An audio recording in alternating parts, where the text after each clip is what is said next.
Welcome to Affinity Talks Gospel, the podcast to encourage and equip Christians to serve Christ, particularly across the United Kingdom.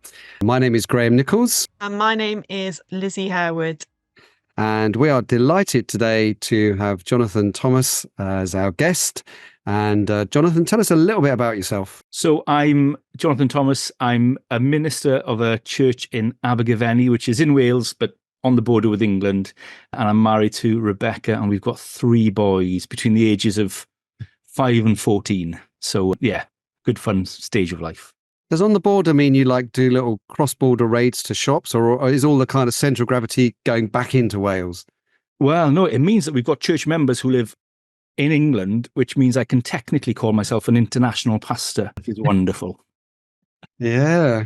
Oh. Does anything culturally happen when you cross the border?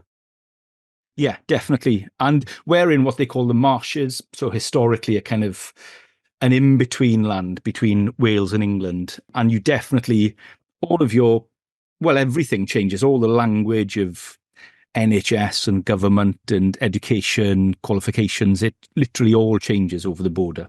And the other thing that changes is you can put your foot down in your car just a little bit more, can't you? We can only do 20 miles an hour in Wales. So yeah, it's great. Does that affect you actually? I don't know. This is not really a political show, but does that affect you in your actual locality? Yeah. So most of the roads around here now are 20 miles an hour. I'm actually a big fan of it. So yeah, it's great. So you're going to talk about church history, particularly in Wales, the history of the church in Wales. Do you want to give us a reason why we should be bothered with this? Why people should carry on listening? Why it's worth talking about? Yeah, I hope no one's switched off yet. Look, I love history. I'm not a historian. I'm a kind of history hack. I'm just a local church pastor who loves history. And the reason I think is because it's good to look back and see what God has done. And that fills us with faith, I think. As well, we stand in a stream of church history globally. And it's good to see what the church has faced over the years. And I think it gives us great wisdom. But I think as well, to reach a people in any nation or in any culture, you need to have an idea of history, where the people have come from, what makes the people. I remember once randomly sitting next to Jonathan Lamb on a flight. I didn't realize who he was until the end of the flight, and finally got to speak to him. He was going to preach in another country. And interestingly, he said he always reads 2 books on the country he's going to preaching, so he understands the culture and the background. And so for me, that's why I think history is important. We see what God has done, gives us wisdom, and helps us to understand people. Yeah, brilliant. Do you like history, Lizzie?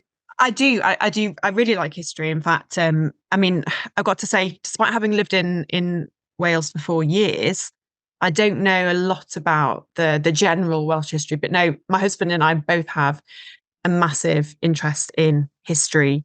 I'm particularly interested in more recent history, kind of post-1900s, First, Second World War, and then Cold War history in particular. But I was just going to say that for Wales, there's such a unique and distinct kind of set of church history, particularly with Welsh spirituality and the kind of the Welsh evangelical movement and Methodism, nonconformism, etc., that it's something that is, I think, a heritage that is really important to share about. However, one of the things I'd love to chat about a bit later is how the relaying of that, and the fact that Wales is a bilingual country, how does that sort of complicate the transmission of that history as well? But I'm sure we can get onto that a bit later.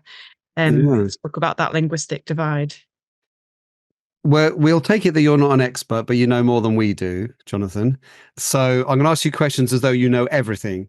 So let's start at the beginning, not the beginning of the church so much, but the beginning of the church in Wales, kind of roughly speaking, a big view, potted history of how the church came to Wales and the fascination to me of Celtic Christianity, because I don't know whether it's real or it's a good thing or it's basically kind of druids talking about Jesus.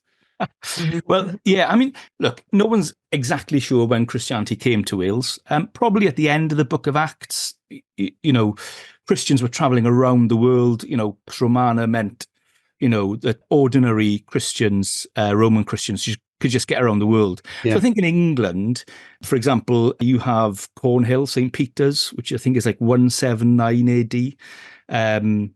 So in Wales, though, back in those times, Wales didn't exist as it is now. The geographical area existed. It was a kind of Celtic area of kind of, tribes and kind of rulers with a kind of Celtic language.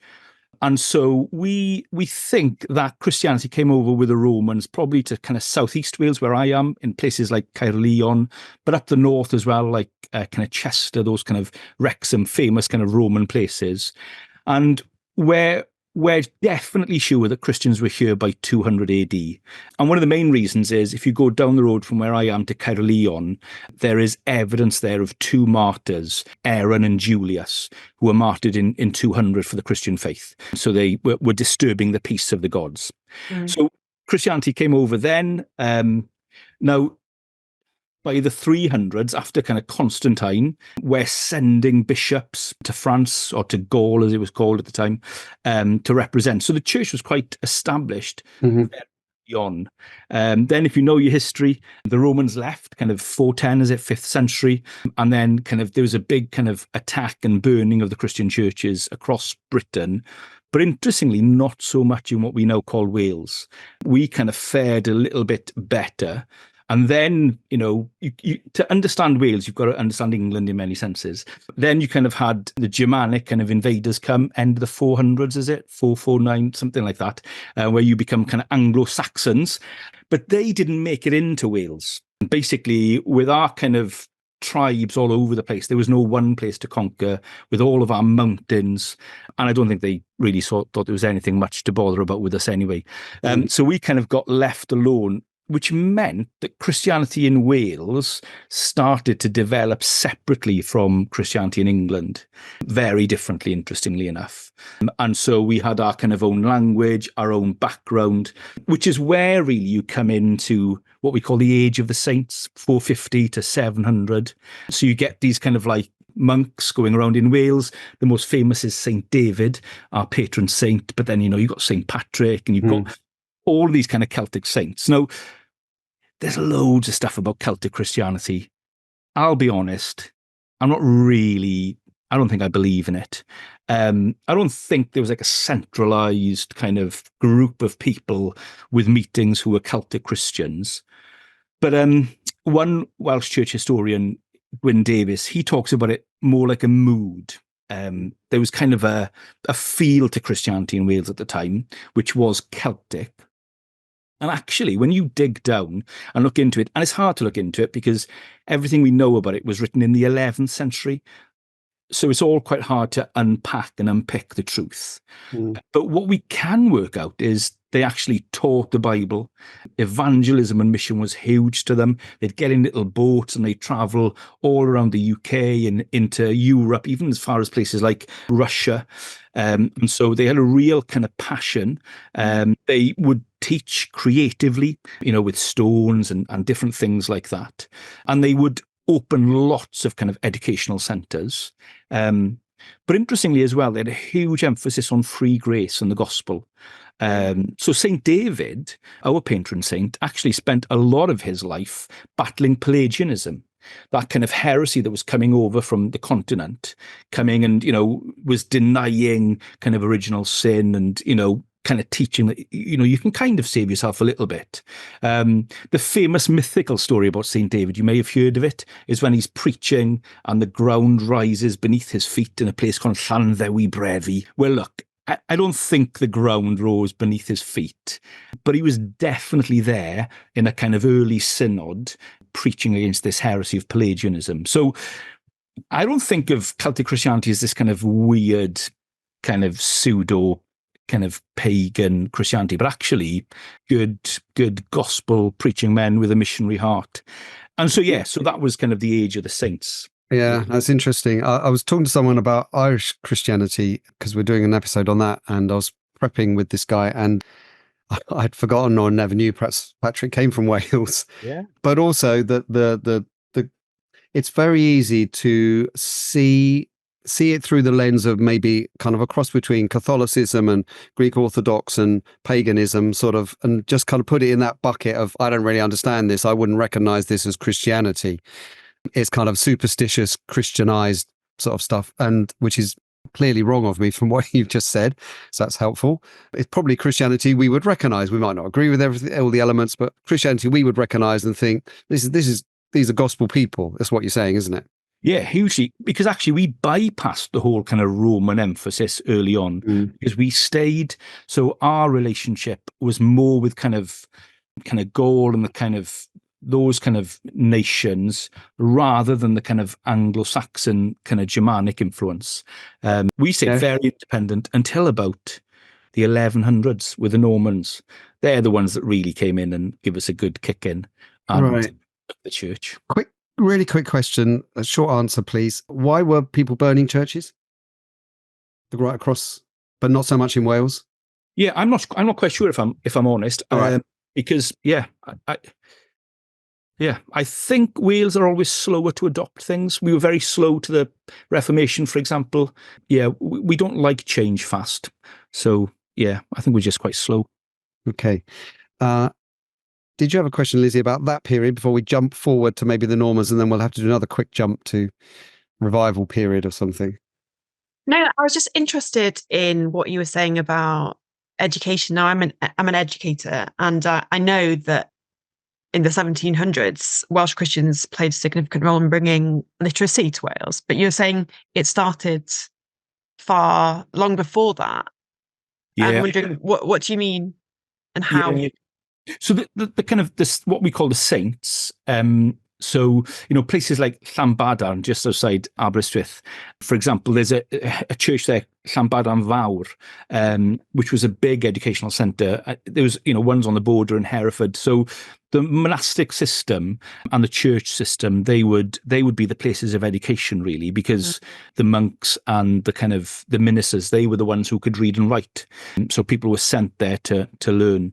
So interestingly, you're right, you're picking up on the 1700s and a guy called Griffith Jones from Llanfawr, and he actually made Wales probably the most literate country in the world in the 1700s. I mean, it's phenomenal. And he did it all from his church. So Welsh Christianity has always had a close relationship with education. It's a fascinating history in Wales. So was Llanbadarn the place where your husband, Lizzie, was in digs? Is that the same place? Am I picking up on the right name? It is. It absolutely is. And for the benefit of listeners who weren't privy to our private conversation, it wasn't so private. But yes, I met my husband at university in Aberystwyth, and actually, Jonathan was our staff worker for the first year of my studies there. And my husband, he lived in Llanbadarn. He studied agriculture and countryside management, so he lived out on that kind of that slightly more rural campus.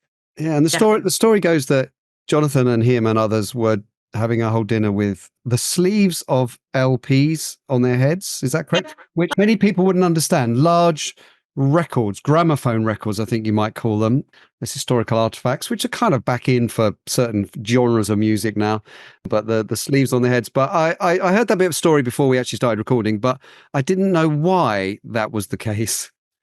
Why they did that? Why they put those on their heads? I think you've got to remember that this was the kind of the mindset, the intellect of a 20-year-old lad.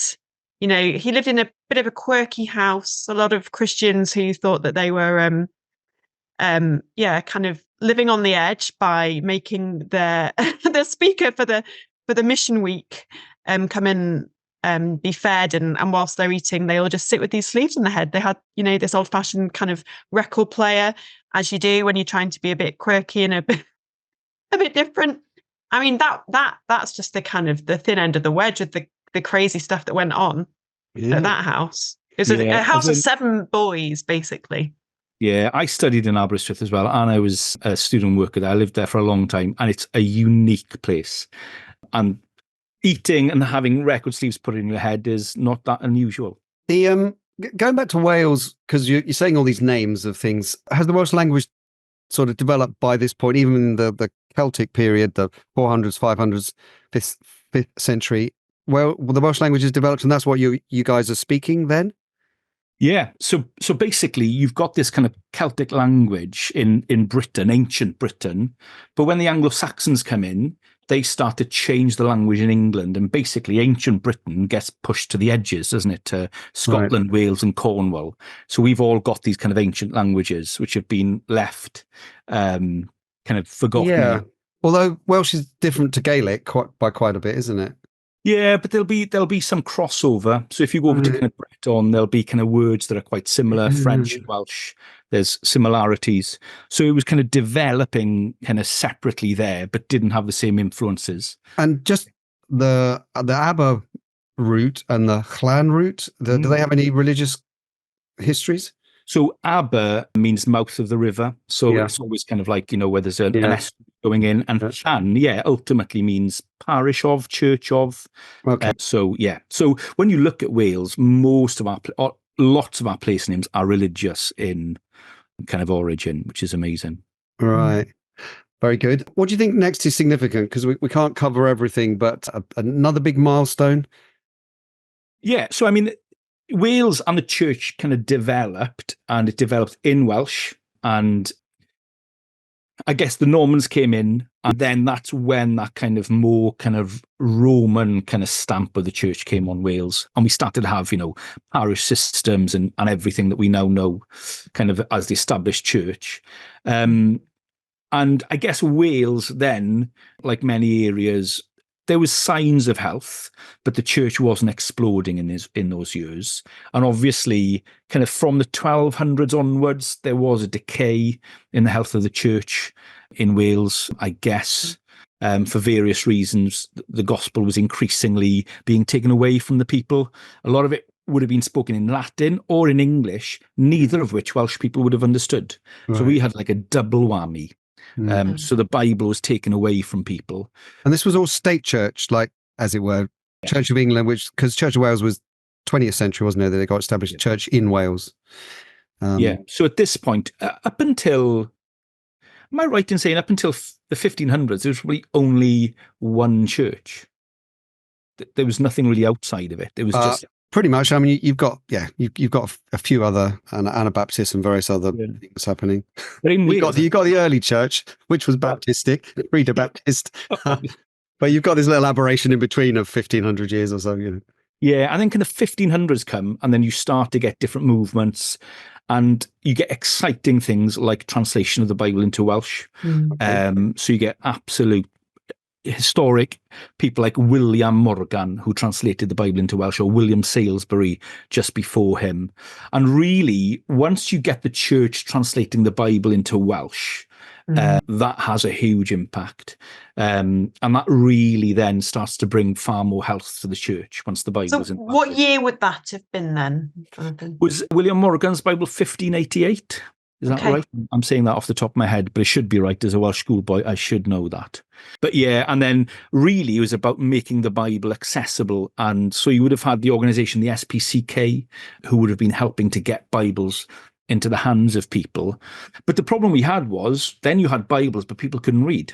Yeah, which is where we came earlier on to early 1700s. This guy, Griffith Jones Llanddowrau, who was a vicar, who was like, right, I need to teach people to read.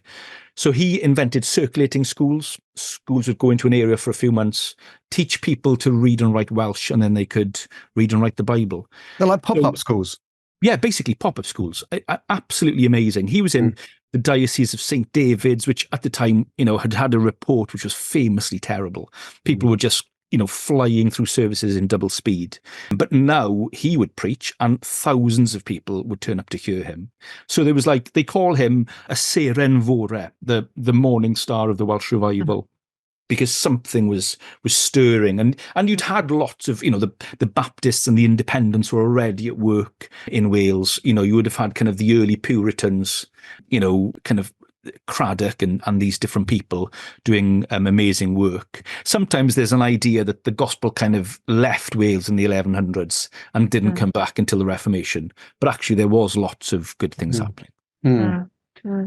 And how do we then get to what probably, as an ignorant person, I more think of as the Welsh Church, which is more chapels and kind of independency and a revival kind of mentality, which seems quite different to the Church of Wales that's there currently.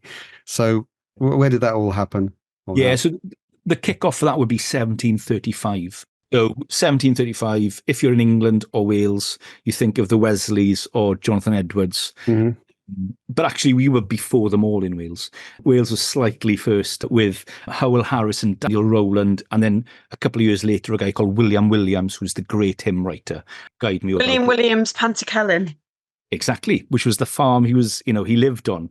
And so 1735, basically, Howell Harris experiences God in a powerful way and starts to share the gospel with people. Daniel Rowland is a curate. He experiences God in a very powerful way, starts to preach the gospel. Although Daniel Rowland starts off very harsh. He's like a kind of, they talk about the kind of, the cage fighter stage.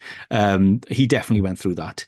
But an older man took him to one side and was like, you can preach the balm of Gilead as well, And he became a brilliant preacher. And then they got together, William Williams, really supported by George Whitefield. And so what you started to see was people outside the church starting being converted, decided to leave the church. Nobody at that time would have thought that you could reach Wales outside the church, because the church had buildings in every community. And they had the law to meet and to reach out as well. There were certain legal constraints on Christians in those days, still in the 1700s. And people were very nervous about rebelling against the crown, eyes to French Revolution and things like that. But an amazing work happened in Wales. So 1735 began a series of revivals, like the Methodist revival in England, kind of alongside it. But it was far bigger. And ultimately, to take a long story short, they ended up leaving the established church. Think of it a bit like Luther, if you know your Reformation history. Luther didn't want to leave the church. He wanted to reform the church and had no option. These guys, they just wanted to bring life to the church. But, bishops and others just made their life impossible. And so in the end, they kind of, by the late 1700s, early 1800s, under a great guy called Thomas Charles, they ended up becoming their own denomination. So you'd already had the Baptists and the Independents, but really what you got out of the revival was the Methodist Church, or the Calvinistic Methodist Church, which, to confuse matters, I've already lost people, haven't I? But to confuse matters, it's the Presbyterian Church in Wales today. But basically they came out, which meant that in the 1800s, you come to the golden age of nonconformity. And churches outside the established church, outside the Anglican Church, just explode in growth. So would there have been, chapels popping up in every village and town, multiple chapels perhaps? Oh, yeah. The chapel building program from kind of, the late 1700s to the early 1900s was phenomenal. If you drive around Wales today, there's just chapels on every street. And sometimes 3 or 4 chapels next to each other. It's just phenomenal. I grew up in a small village and we had 11 chapels. And that's just in a small village. But they predominantly would at that time have been what became the Welsh Presbyterian Church, what was the Calvinistic Methodist Church at the time. So they would have been Peter Baptists and similar-ish to Anglicans. Yeah, right? Yeah. They didn't want to throw out the doctrine of the Church of England. It was more about having freedom to preach the gospel. So yeah, but the Baptist would have been growing as well, and the kind of Independence, which is a denomination, even though it's called Independence. But yeah. So was there a particular year, a particular kind of cluster of years where there was some significant revival? In that kind of late 1700s, 1800s. I remember when I was at university in Aberystwyth, there was some kind of centenary or something, and that would have been in, say, 2004, 2005, something like that. And so, yeah, I'd love to hear more about those kind of quite spectacular events that happened. Yeah, there's loads. Look, if you want to watch a film on it, there's a great film called Welsh Awakenings by a guy called Jonathan Thomas, and he kind of covers it all in there. I'll just put that there for free. But I mean, we're called the land of revivals. So from 1735 to like 1810, one historian says that there was something like 15 outstanding revivals, which is fascinating, because what he's saying is lots of other revivals. So there was kind of these ripple effect revivals. So it wasn't just one revival, it was one and then another and then another. So there was like a hymn book revival with William Williams in Llangeitho. And then the 1800s, you get a revival in 1817, and then you get another revival in 1859. And things start to change then. We get influenced by Charles Finney, an American in kind of evangelicalism. So if you know the kind of whole revival and revivalism, this idea that you can kind of work up a revival and cause it, that kind of Finneyism came in kind of 1859. And then the revival you would have kind of been celebrating in 2004 would have been the 1904 revival, which is the last revival in Wales, which is probably the most well-known, with a guy leading it, or people say he led it, called Evan Roberts, but actually there was loads of other people, but he was the kind of poster boy. Could you give us a working definition for revival? That's a good question. I was just going to say, what does it mean? What does revival mean, or what did it mean? Yeah, well, if I can quote, I think a Scotsman, is it Duncan Campbell? He would call it a community saturated with God. So I like that. So I guess revival as a word isn't in the Bible, but to revive is, particularly in the Old Testament. So for something to be revived, it must have been in declension or dying. So really, revival is when the church is revived. And in that reviving, there's also a great kind of number of people coming in. But I think I would be very similar to other people, like Ray Ortland's written a book on revival and others, and they would say that revival isn't anything different from normal church. It's just normal church, but more so. So it's kind of the ordinary means of grace. It's just preaching and conversion and baptism, but it's kind of in greater measure. So yeah. So when Sorry, no, you go. I was just going to say, what impact, what kind of fruit of this then was seen in Wales, up and down, in these villages and towns, because I guess we can think of, we can very much think of people kind of responding to the gospel in the heat of the moment, and professing faith and turning their back on their old way of life. I guess that's what I think of as revival. But was there a clear kind of working of the Spirit in people's lives? What happened in Wales that kind of proved that this was something? I mean, obviously, I know it happened over a long time. Yeah, and I think that would be the mark of the revivals, would be people converted. So people who would, have lived, for the pub, or, would have been foul-mouthed or whatever. They were converted, and then their lives were changed. So there's stories in some of the revivals where miners would go back down the pits and the ponies wouldn't work. Yes, I heard this, yeah. They didn't understand anything because the miners had stopped swearing, so they had no idea what to do. We talk about the revival of the white glove because the judge didn't have anything to judge because crime had stopped in the area. Education increases, standards of living increase because men are no longer spending their money at the pub at the end of the week, but actually are spending time with their families and investing in their families. So, yeah, so it's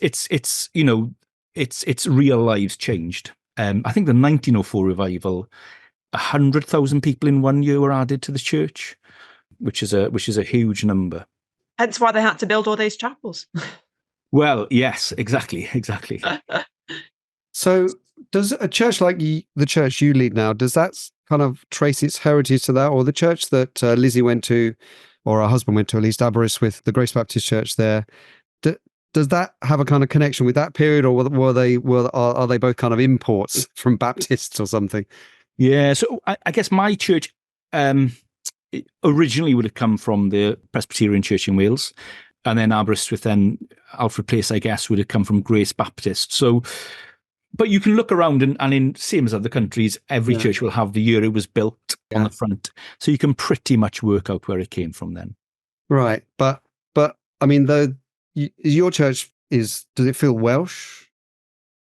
Does it trace its spiritual history back? I suppose is what I'm trying to say. There may be some denominational reason why it's. What kind of church is it?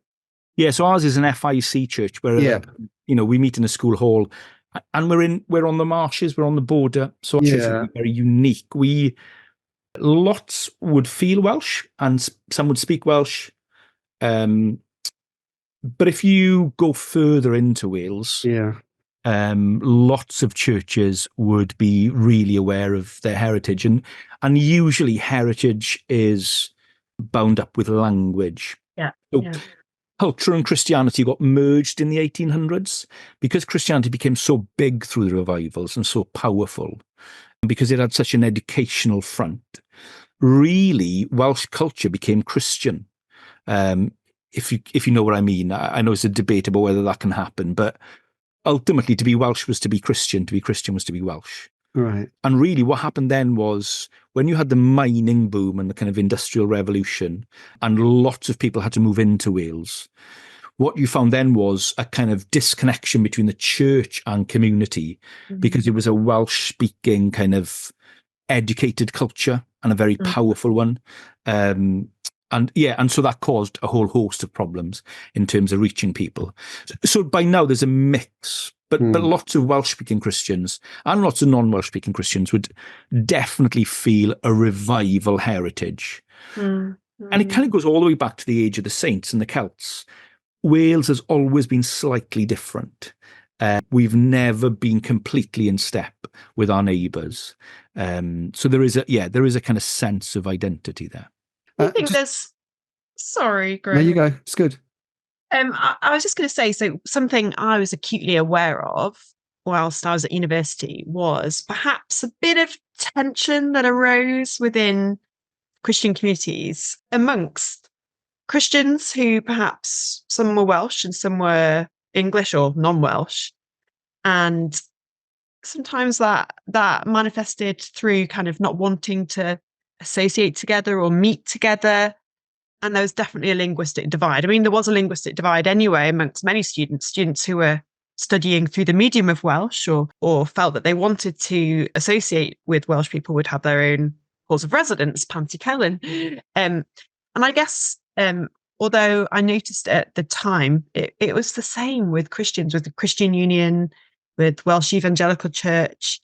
I know we're talking now about the current day, but could you maybe elaborate on some of those tensions, if they still exist, and how you deal with them? Yeah, and they're historic tensions. We talk about kind of, I joked earlier on about when the Normans came in and finally, well, you ended up having what they call the Acts of Union, where basically Wales was kind of merged into England, and then really our language was suppressed. Every Welsh child in school learns about the Welsh knot, where basically, even though we only spoke Welsh, we were forced to speak English. And if you were caught speaking Welsh, you had to put this Welsh knot around your neck. And, if you should another child speak Welsh, you could hand it to them, and whoever had it at the end of the day was beaten. And those kind of acts kind of live in the national psyche for a long time. And so within the Welsh kind of background, there is a desire to defend the language because the language is linked to the culture, and then that's our identity. And so unfortunately that does spill over into the church. It's like the New Testament with Jew and Gentile kind of, the difficulties of coming together. In many senses that happens here in Wales as well. And so I always struggle to know how to explain this without offending anybody on either side. But what tends to happen is some think, well, the answer clearly is to give up the language in favor of the bigger language, which seems sensible until you're in a minority. And then you realize, actually, that's not quite right, is it? But then the other one then is to say, well, we're in the minority, so we should have everything, and you should, whereas really it's that thing of compromise and respect and love and unity. And And so, it has been difficult. But I think over the years, I think Christians have learnt, and, there's a big emphasis on bilingualism, kind of things like simultaneous translation devices make it really easy now. So sometimes I'll go and preach somewhere and they'll say, right, in the first session, I want you to preach in English. And then in the second session, I want you to preach in Welsh. And then someone will translate through simultaneous translation. And when we sing, people can sing in English or in Welsh as we sing along. And so there are ways. And I guess it has a huge impact missionally in terms of reaching Wales, particularly Welsh-speaking Wales, because Welsh is their heart language. Yeah. Actually, if they don't hear the gospel in Welsh, it seems more like a foreign import than the kind of the gospel. So missionally, it's really important to have the Welsh language. I don't know if that. No, it's really helpful. I was speaking to someone this morning who's living in Canada now. He was living in England, and he was asking me about the state of the church in England. And I said, that's a really hard question. And I fumbled around for about 10 minutes giving various little pieces. So what do you think the state of the church is in Wales? Just to ask you the question I was asked. Now, given all that heritage, which sounds amazing and God glorifying and really encouraging, and you think, oh, I'd like to have lived through one of those eras, but it doesn't feel like the Wales is now much more Christian than England, in some ways more secular in terms of the government and so on. So yeah, what does that all mean now, and what's the state of the church in Wales? Yeah, so I guess it's a double story. So on the one hand, the church in Wales started to decline in the late 1800s, even though it was increasing in numbers. Right. Because, as I said earlier on, culture and Christianity merged. And actually, once that happens, it's game over for the church. And so, the first generation kind of declares the gospel, the old kind of Carson thing. The next generation assumes it. The third generation kind of rejects it. And that's what we've seen in Wales. So as soon as you come to the early 1900s, although you have this big revival, 100,000 people saved, actually, it's not the healthiest of revivals. I've already said we're kind of affected by Finneyism, but also liberalism was taking hold of all the Bible colleges in Wales. Kind of reduction, criticism from the kind of German kind of theologians was coming in, and non-conformity was huge. We ended up having our own prime minister, a Welsh non-conformist, which was amazing, which meant actually we battled for the disestablishment of the Church of England in Wales. So now we have the church in Wales, not the Church of Wales. So non-conformity became huge. And even though there was lots of good gospel people in there and good gospel preaching, there was a huge amount of liberalism, social gospel, and a kind of pride in culture. And then, you get this kind of age of kind of professional preachers where people would just go around and kind of preach their, polished sermons, and people would tour these sermons and go and listen to them. And it was all very external and fake. And so really, even though the church was growing, the health of the church was already declining, which means World War I comes, and the church in Wales were like recruitment officers for World War I. And when so few came back, the kind of rejection of the church was sharp. Then you get kind of the rise of modernity, which hit us all. But in Wales, off the back of that kind of World War I and then World War II, and the kind of rise of liberalism, basically everybody starts to reject the church slowly but surely. So actually all these churches that were built for revivals were never full. They were all built for bigger growth that never happened. And so what you've seen since 1945 is a phenomenal rate of decrease in the church. I mean, we're losing tens of thousands every year. So by now, the mainline denominations are all in free fall. Church in Wales, Methodists, Presbyterians, Baptists, they're all in free fall. There's some notable exceptions. There's a few great, evangelical Anglican churches like St. Mark's in Cardiff. There's a few notable examples of kind of Baptist churches, and even within the denominations, there are some amazing church planting initiatives going on, and there are some amazing kind of moves of God.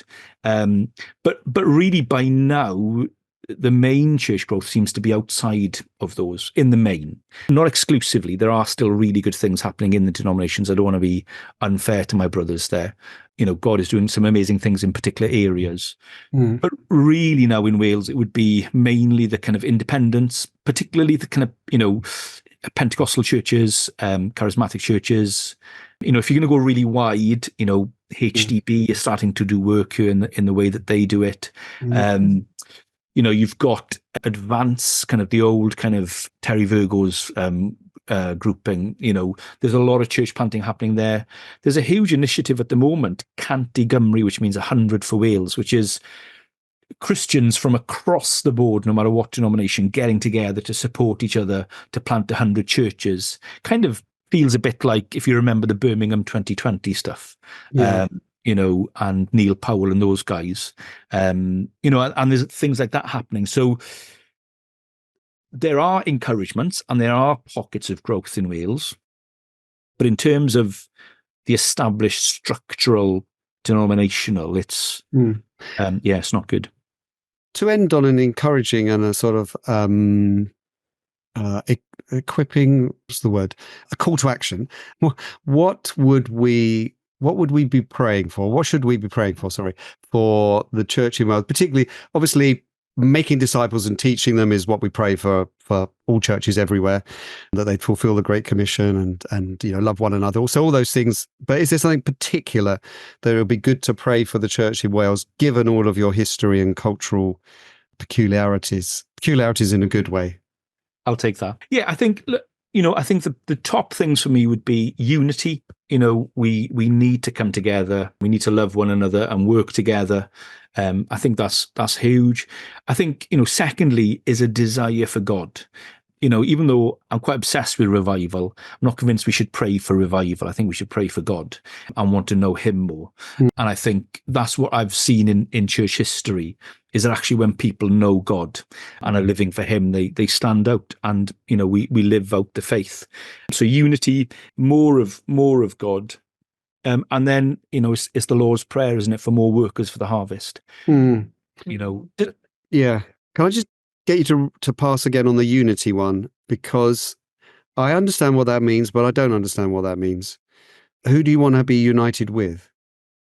Yeah, well, just Christians. I mean, even in Wales, it's a small country, but every once in a while I'll meet like an evangelical believer who I've never come across before. And we're an interesting country of valleys and communities. Yeah. And, sometimes, we don't know what's happening across the board. And so, it's just great to know, what God is doing Yeah. Are you in favour of, sorry to cut you off, I got excited at that point. Are you in favour of organic sort of unity, in the sense of just recognising another evangelical and being united, another person who loves Christ, who understands the gospel, or more into confessional unity, in the sense of, here's a set of things that we say we believe, so now we can be friends? Did you have a feeling about that? Yeah, both and. Am I allowed to say that? Yeah. Yeah, I think we definitely need confessional unity, particularly if we're going to engage, with Welsh Assembly government, and we're going to take a stand on things like that. But ultimately, I think there's another unity that, even if we can't kind of cross all the T's and dot all the I's together, surely we can pray for one another and reach out for one another in a kind of generous spirit. Lizzie, you get a final question. Oh, golly, a final question. I was actually just going to make a comment about your point about revival. We heard last year about what was happening in the US at Asbury, and it seemed that there were lots of extraordinarily encouraging encounters that people had with the gospel, with people becoming Christians. And I think it's interesting, because I read something recently where someone did a bit of research, and actually the churches around Asbury haven't seen any real additions to their numbers, haven't seen much evidence of changed lives and people, seeking to live for Christ. And I suppose that's the thing, God has no grandchildren, does he? And we're already seeing that what we think can be revival can blow away in the wind. So I suppose it's wonderful that we can look back on what happened in Wales and give thanks for that time for those people that were saved then. But as you say, we want to be praying for God to be our work, for us to love God more. And I've got a special place. Wales has a special place in my heart. It's just, that's really where I became a Christian.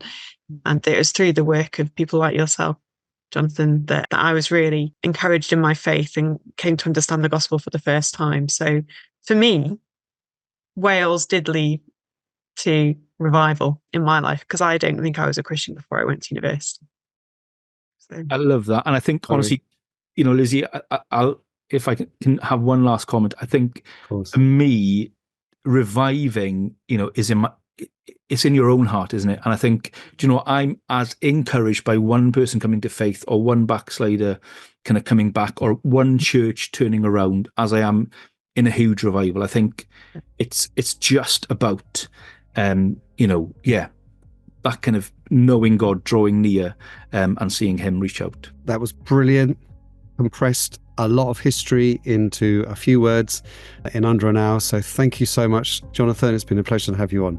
It's been great to be with you. Thank you.